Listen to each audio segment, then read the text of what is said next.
Évangile de Marcos, Marc en français. Chapitre 8. En ces jours-là, une foule très nombreuse s'étant de nouveau réunie et n'ayant pas de quoi manger, Yéhoshua appelant à lui ses disciples leur dit: « Je suis ému de compassion envers cette foule, car il y a déjà 3 jours qu'ils restent auprès de moi et ils n'ont rien à manger. Et si je les renvoie dans leur maison à jeun, ils se perdront en chemin, car quelques-uns d'eux sont venus de loin. » Et ses disciples lui répondirent: « Comment pourra-t-on les rassasier de pain ici, dans une région inhabitée? » Et il leur demanda: « Combien avez-vous de pain? » Et ils dirent: « 7. » Et il ordonna à la foule de s'asseoir par terre et, prenant les 7 pains, il rendit grâce, les rompit et les donna à ses disciples pour qu'ils les posent devant. Et ils les posèrent devant la foule. Ils avaient aussi quelques petits poissons. Et après avoir prononcé la prière de bénédiction, il ordonna de les mettre aussi devant eux. Et ils mangèrent et furent rassasiés, et l'on remporta 7 corbeilles pleines des morceaux qui restaient. Or, ceux qui avaient mangé étaient environ 4000, et il les renvoya. Et immédiatement, montant dans le bateau avec ses disciples, il vint dans le territoire de Dalmanutha. Et les pharisiens sortirent et commencèrent à disputer avec lui, lui demandant, pour le tenter, un signe venant du ciel. Et soupirant profondément en son esprit, il dit: « Pourquoi cette génération demande-t-elle un signe? Amen, je vous le dis, si un signe sera donné à cette génération. » Et les laissant, il monta dans le bateau pour passer à l'autre rivage. Et ils avaient oublié de prendre des pains, et ils n'en avaient qu'un seul avec eux dans le bateau.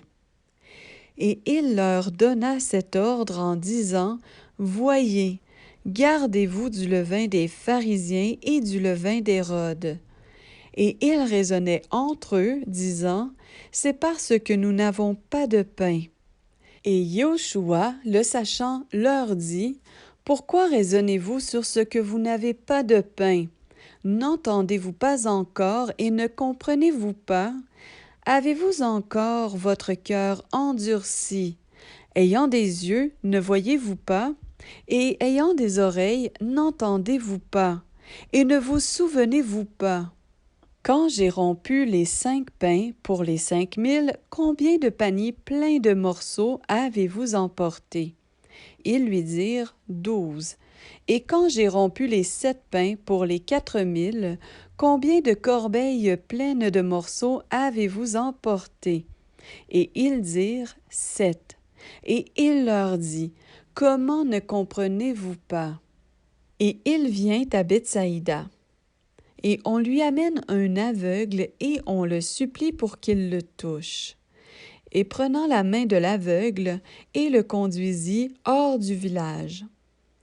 Et après lui avoir mis de la salive sur les yeux et lui avoir imposé les mains, il lui demanda s'il voyait quelque chose.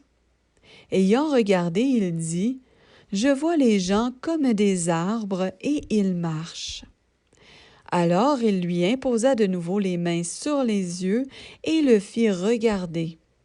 Et il fut restauré à l'état initial et les voyait tous de loin et clairement.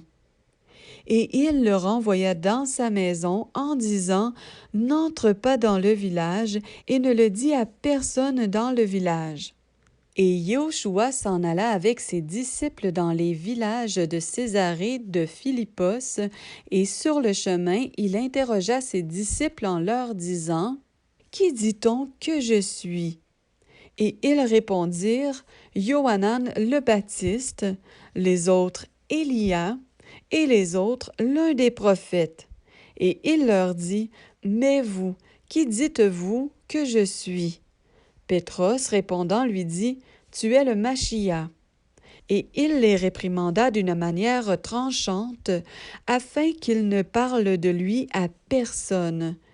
Et il commença à leur enseigner qu'il fallait que le Fils humain souffre beaucoup et qu'il soit rejeté par les anciens, par les principaux prêtres et par les scribes, et qu'il soit mis à mort, et qu'il ressuscite 3 jours après. Et il tenait ce discours ouvertement. Et Pétros, l'ayant pris à part, se mit à le réprimander d'une manière tranchante. Mais lui, se retournant et regardant ses disciples, réprimanda d'une manière tranchante Pétros en disant: Va-t'en derrière moi, Satan, car tu ne penses pas aux choses d'Élohim, mais à celles des humains. Et ayant appelé la foule et ses disciples, il leur dit: Si quelqu'un veut venir après moi, qu'il renonce à lui-même, qu'il se charge de sa croix et qu'il me suive. Car celui qui veut sauver son âme la perdra, mais quiconque perdra son âme à cause de moi et de l'Évangile, celui-là la sauvera. Car que servira-t-il à un être humain de gagner tout le monde s'il perdait son âme?